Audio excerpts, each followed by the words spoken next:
Hey folks, this is Jake at Canadian Cutting Edge.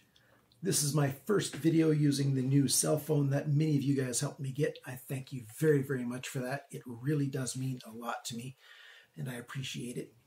Today we're looking at the M980 by CIMA knives. It is a small, little fixed blade neck knife. There's a way that you can carry it on your belt. I'll show you that in the video. And what we have today is something that's got a lot of pros, but there's one somewhat significant con, so I think you're going to want to watch this video. So stick around for the full review coming at you right now.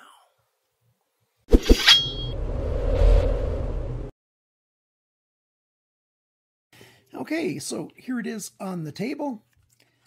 Take the sheath out. You've got a nice Kydex type sheath.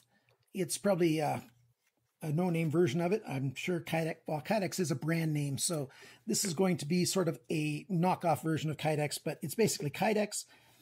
They give you this short bit of paracord through here, woven through this way, and that's why you can take your belt and, you can put your belt through here,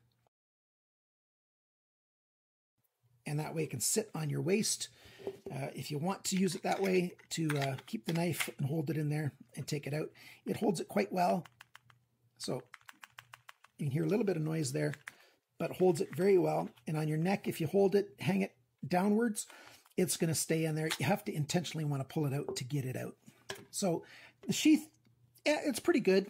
It's a little card sized. I might have knocked off these corners a little bit or something, but it does help it to stay flat. If you're using it as a neck knife, it stops it from, turning a little bit if it's wider like this. Yeah, it's a basic little thin sheath that works. Not much to see here.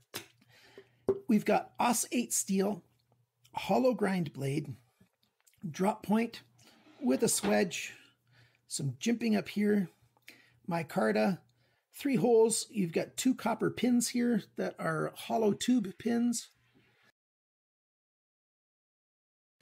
You can tie a lanyard through there if you want to. They've deburred it on both sides, so there's nothing to catch and snag on you. And as well as that middle hole, great big choil right here, and then you can see the basic handle shape. If you use it like this, you get a very nice grip. Your 3 fingers back here, your index finger in there, and your thumb on that jimping. It is a very solid grip. The benefit of this kind of grip also is you can open up your hand and use your hand to do all kinds of work if you need to, and then go back to your cutting if you ever needed to that way. That's a good option. And it just feels really, really good in the hand. It's a nice light knife. You've got a nice big belly here and then a bit of a flat section. And no sharpener's choil, but that's just fine. Don't put one in now, and I'll tell you why in just a minute. And, very comfortable in hand. Like I said, you've got AUS-8 steel. The blade, let's do the dimensions right away before we get into the other stuff about this knife.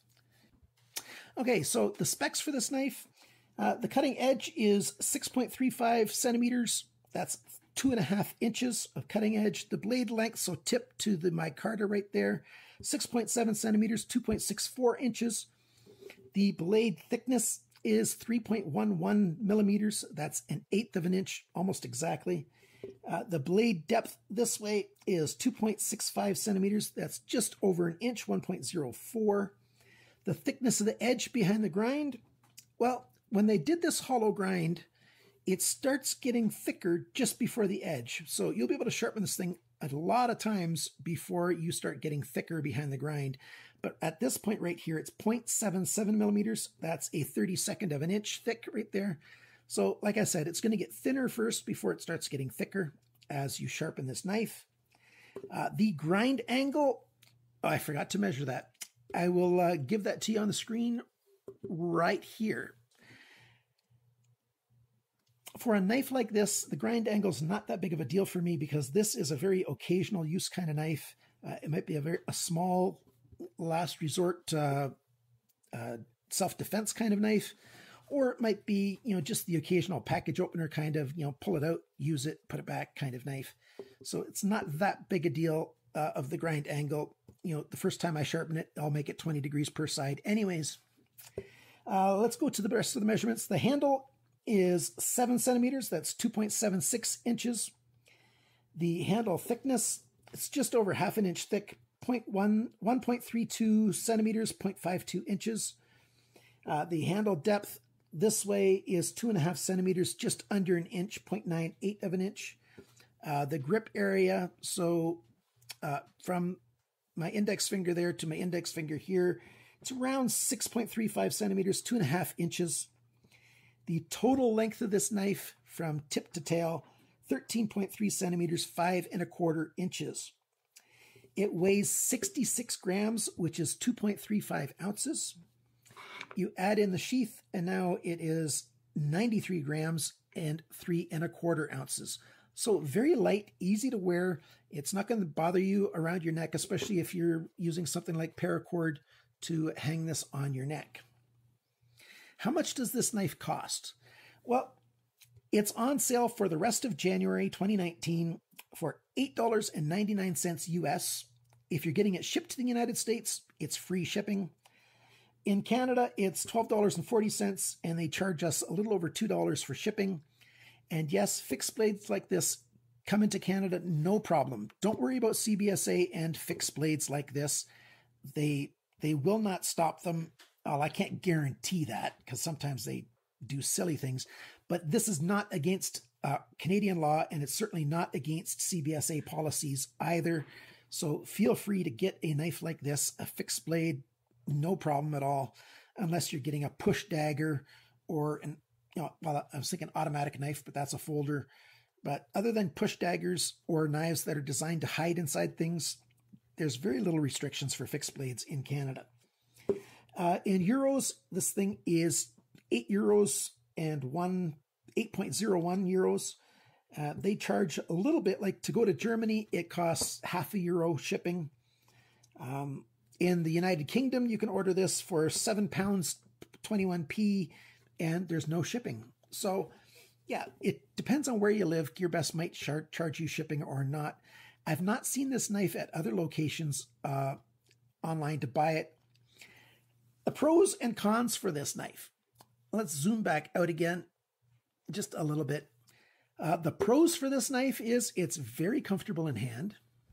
And I think the color realism is pretty good. My skin tone seems to be quite, at least on the screen here, the LCD, it shows my skin tone quite well what it really is. I've got a slightly darker skin tone than some people have.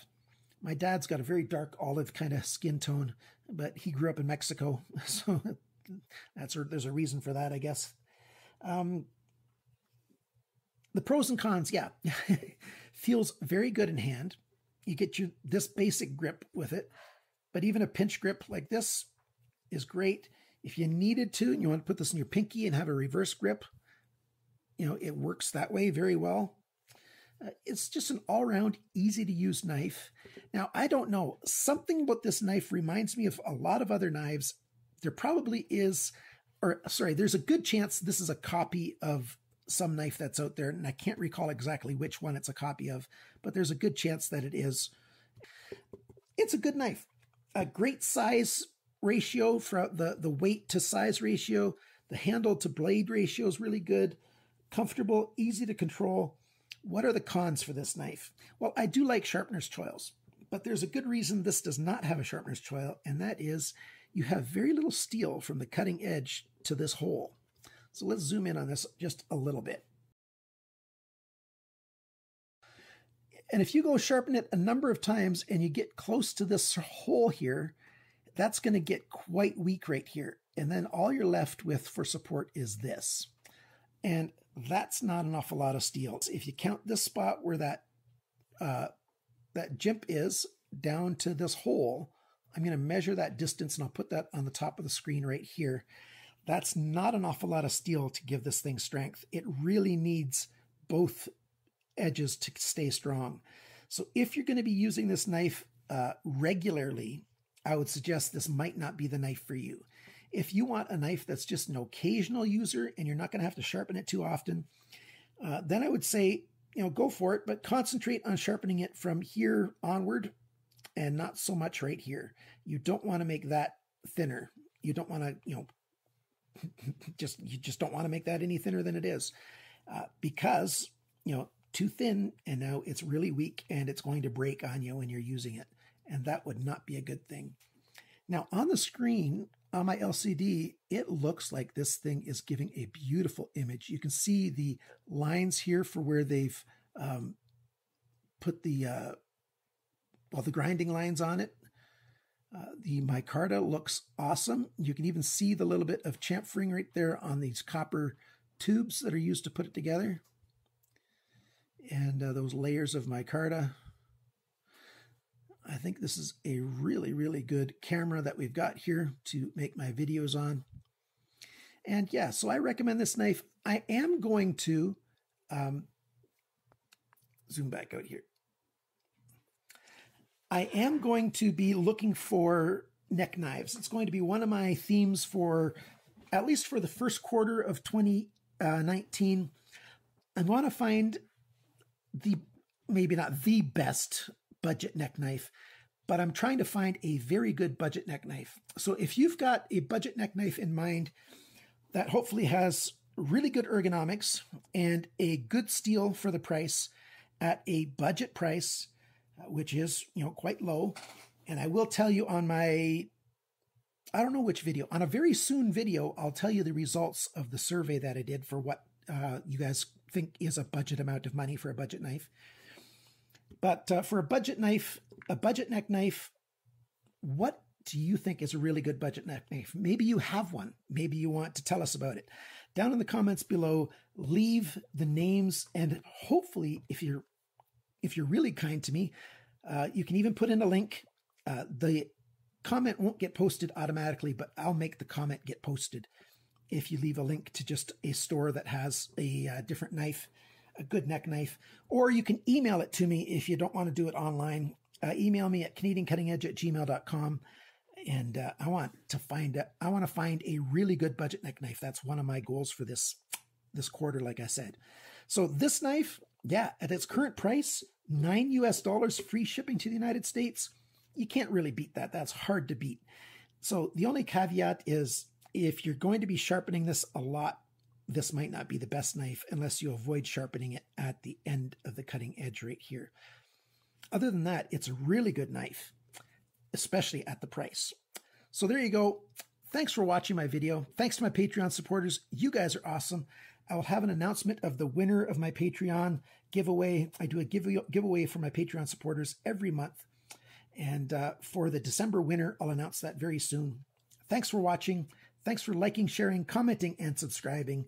And remember, guys, always cut towards your chum, not your thumb.